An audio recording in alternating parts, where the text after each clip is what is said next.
இம்முறை வணக்கம் மலேசியாவிற்கு தித்தி வங்சாவிலிருந்து தே அலியா வந்திருந்தது.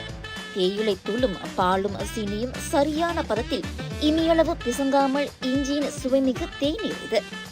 அந்த தேநீரின் சொந்தக்காரர் யார் என்ற தேடலில் எங்களின் பார்வையில் சிக்கியவர்தான் தே அலியா ஸ்பெஷலிஸ்ட் அங்கிள் சுப்பிரமணியம். 74 வயது முதியவர் இவர். 41 ஆண்டுகளாக அவரின் கைவண்ணத்தில்தான் இந்த சுவைமிகு தே அலியா பலரின் மனம் கவர்ந்து வருகிறது. அவரின் இஞ்சி தேநீர் கடையின் ரகசியம் என்னவென்று அவரிடமே கேட்போம் பாருங்கள். கைப்படம் போட்டு கொடுத்தா தான் அவங்க கஸ்டமர் திருப்தி. வேறு யாரும் தண்ணி போட்டு கொடுத்தாங்கன்னா மலாய்க்காரங்க வரவே மாட்டாங்க. வரம் துக்கா லைன் ரசா லைன் நிறைய கம்ப்ளைண்ட் வரும் பாருங்கள். நான் அந்த அளவுக்கு நான் ரொம்ப ஜாகா பண்ணிக்கிறோம் பாருங்கள். நான் விலை ஏற்ற மாட்டேங்க, விலை ஏற்றவே மாட்டேன். இஞ்சிலாம் நீங்கள் நான் ஒரு காலத்தில் 4-4.5 வெள்ளிக்கு வாங்கின இஞ்சி இன்றைக்கி 15 வெள்ளிங்க. நான் வாங்கி தான் ஆகணும். விலை ஏறி போச்சுன்னு கஸ்டமர்கிட்ட நான் சொல்ல முடியாது பாருங்கள். தேத்தனி 3 வெள்ளி தான், தேத்தனி 3 வெள்ளி, தேவோலாம் 2 வெள்ளி. நான் விலை ஏற்ற மாட்டேன். அதே மில்லோ நெஸ்கேப்பு எல்லாமே 3 வெள்ளி தான் தனியாக ஒரு கிளாஸ். முதல் நான் வியாபாரம் பண்ணும்போது 7 வெள்ளி என்ன வியாபாரம்.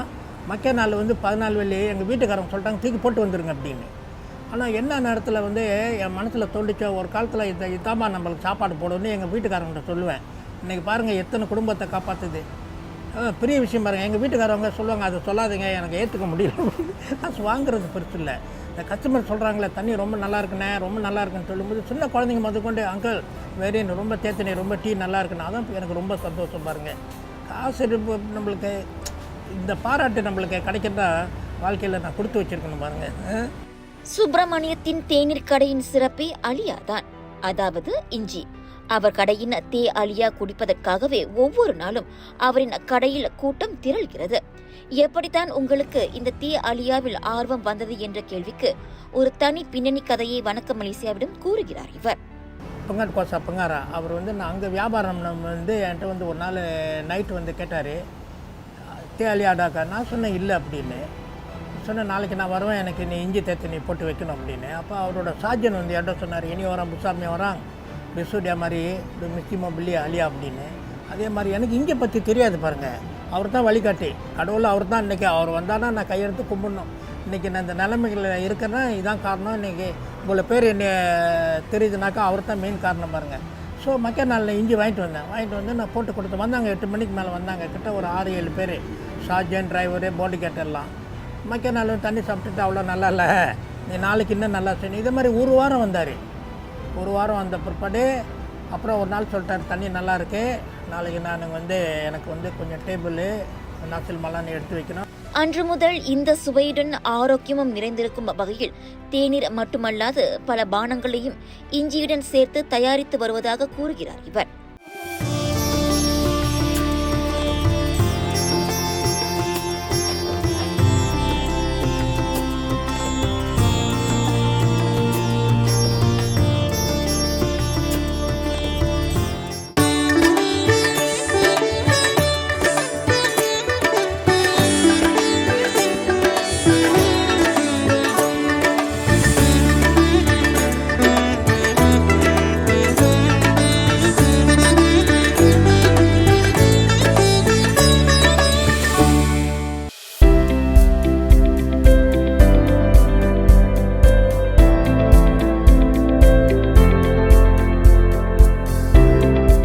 மேகி அலியா, மைலோ அலியா, சூசு அலியா, கோபி அலியா, நெஸ்கேஃபி அலியா என்று சுயமாகவே முயற்சி எடுத்து பல புதிய மெனுக்களை இவர் கடையில் கொண்டு வந்திருக்கிறார்.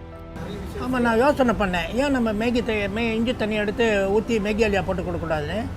அது எனக்கு என்னோட சொந்த இது பாருங்கள், சொந்த ரெசிபி. இது ஏதோ எல்லாமே கடவுள் கொடுத்தது தான் இருக்குது, ஒரு ஞானம் மாதிரி. அதெல்லாம் ரொம்ப நல்லா இருக்குன்னு சொல்லுவாங்க. நாங்களாம் போட்டால் மேகி வீட்டில் நல்லாவே இல்லையா, உங்கள் கடையில் நல்லா இருக்குன்னு எனக்கு தெரியாது. எனக்கு தெரிஞ்ச அளவு தான் நான் போட்டு கொடுக்குறேன். நீங்கள் சொல்கிறீங்க நல்லா இருக்குன்னா அது எனக்கு பெரிய சந்தோஷமாக இருக்குது அப்படின்னு. அர்ப்பணிப்புடன் பணியாற்றுவது போல ஆரோக்கியத்திலும் தீவிர கவனம் செலுத்துவது அவசியம் என்கிறார் மணியம். அதனால்தான் தற்போது அவரது கடை பிற்பகல் 12 மணிக்கு தொடங்கி இரவு 8 மணி வரையில் நடக்கிறதாம். இவரின் தேநீர் சுவையை பற்றியும் இந்த வயது முதிர்ந்த காலத்திலும் நாம் அனைவருக்கும் எடுத்துக்காட்டாக சுறுசுறுப்புடன் செயல்படும் இவரின் பணி குறித்து அவரின் வாடிக்கையாளர்கள் சிலர் வணக்கம் மலேசியாவிடம் இவ்வாறு தெரிவித்தனர். I've been go everywhere, the whole country I travel. Only this ginger tea is special. இந்த தே அலியா கடைக்கு நான் வர்றதுக்கு காரணம் இதை குடித்தா தான் எனக்கு புத்துணர்ச்சியே வரும் போல் இருக்கும். எனக்கு ஒரு 25 வருஷமாக இங்கே தான் வந்துக்கிட்டு இருக்கிறேன். அதோட அருமை எனக்கு தான் தெரியும். எனக்கு இந்த இஞ்சி வந்து மற்ற கடையில் உள்ளது மாதிரி இல்லை, அந்த போத்தலில் வச்சுருக்காங்க. இவர் வந்து அந்த இஞ்சியை கொதிக்க வச்சு ஒரிஜினலாக கொடுக்குறாரு. அதனால் நீங்கள் அதோட பயனை நீங்கள் அனுபவிக்கலாம். ரொம்ப காலமாக அந்த கடைக்கு வந்துட்டு இருக்கேன். இந்த ஏரியாவில் ட்ராபாய் பண்ணாலே கண்டிப்பாக அந்த கடையை மோதாமல் போகிறதில்ல. எதனாலன்னு கேட்டிங்களா, அந்த தேயிலையா அந்த சுவை வந்து என்னென்னா அந்த இஞ்சியோட டேஸ்ட் வந்து உங்களுக்கு ரொம்ப பிரபலமாக இருக்கும். தண்ணி ரொம்ப சுட சுட வரும். அண்ட் அதுதான் பெஸ்ட்டு. அதுக்கு அங்கிட்டு பார்த்தீங்கன்னா அந்த வெரைட்டிஸ் ஆஃப் ஃபுட், இந்த நசிலமா இந்த மீகூர் இதெல்லாம் வந்து லைக் கிடைக்க ரொம்ப கஷ்டம். வெளியில் உங்களுக்கு எல்லா இடத்துலையும் கிடைக்காது இந்த விஷயங்கள். ஒரு மதிப்பும் மரியாதையும் இந்த கடை மேலே இருக்குது. ஏன்னா எங்கள் ஃப்ரெண்டெல்லாம் ரொம்ப சொல்லுவாங்க இது ரொம்ப காலமாக உள்ள கடை அப்படின்னு. இதுக்கு நாங்கள் வர்ற காரணம் என்னன்னாக்கா, இப்போ நம்ம சாப்பிடக்கூடிய சாப்பாட்டில் வந்து நிறைய கெமிக்கல்லாம் கலந்துருக்குது. அதெல்லாம் கலக்கிறத வந்து நம்ம வீட்டில் போயிட்டு எடுக்கிறதுக்கு ஒரே வழி இந்த அலியா தான். அதை வந்து நம்ம வந்து அதை சேர்த்து குடிக்கும் பொழுது நம்மளுக்கு ஒரு வேலையும் மிச்சம், அதே நேரத்தில் தாகமும் தணிஞ்சிருக்கும். இன்னொன்று வந்து நம்ம தாகம் தணிஞ்சதோட நம்மளுடைய மருத்துவத்தையும் அது உள்ளுக்கு சேர்த்துறதுனால நம்ம உடலும் ஆரோக்கியமாக இருக்கிறது வந்து என்னுடைய தனிப்பட்ட கருத்து. வயசு அவருக்கு 77, இன்னமும் நின்று வந்து வேலை செஞ்சுக்கிட்டு போயிட்டே இருக்கார் பாருங்க. ஸோ அதுதான் நம்ம பாராட்ட வேண்டிய விஷயம் இவர்கிட்ட இருந்து, நம்ம கற்றுக்க வேண்டிய விஷயம் இவர்கிட்ட இருந்து. அது சரியில்லை இது சரியில்லை நம்மளால் முடியலன்னு சொல்கிறத விட இவரெல்லாம் நமக்கு வந்து ஒரு ரியல் டைம் மோட்டிவேஷன். வாடிக்கையாளர்களின் திருப்தி தான் எனக்கு முக்கியம் என கூறும் மணியம், மழைக்காலத்தில் மீதமாகிவிடும் உணவுகளை அருகிலுள்ள ஆதரவற்ற இல்லங்களுக்கு நேரடியாக சென்று தருகிறார். செய்யும் தொழிலை மதிக்க வேண்டும் என்பது இவரது கோட்பாடாகும். உழைப்பே எனக்கு உயர்வினை தந்தது என்கிறார் சுப்பிரமணியம். தித்திவங்சா பக்கம் வந்தால் மிகுந்த சுறுசுறுப்பும் அயராத உழைப்பும் தீராத வேட்கையும் தெளிவான செயல் திட்டங்களும் வெற்றிக்கு வித்தாக விளங்குவதை நிரூபிக்கும் சுப்பிரமணியம் அங்கிளின் தே அலியாவை சுவைத்து பருக தவறாதீர்கள். நீங்கள் அனைவரும் குடும்பத்தோடு குதூகலமாக மிகவும் சிக்கனமாக சிறப்பாக பாதுகாப்புடன் இந்த வர தீபாவளியை கொண்டாட வேண்டும். அனைவருக்கும் என் இனிய தீபாவளி நல்வாழ்த்துக்கள்.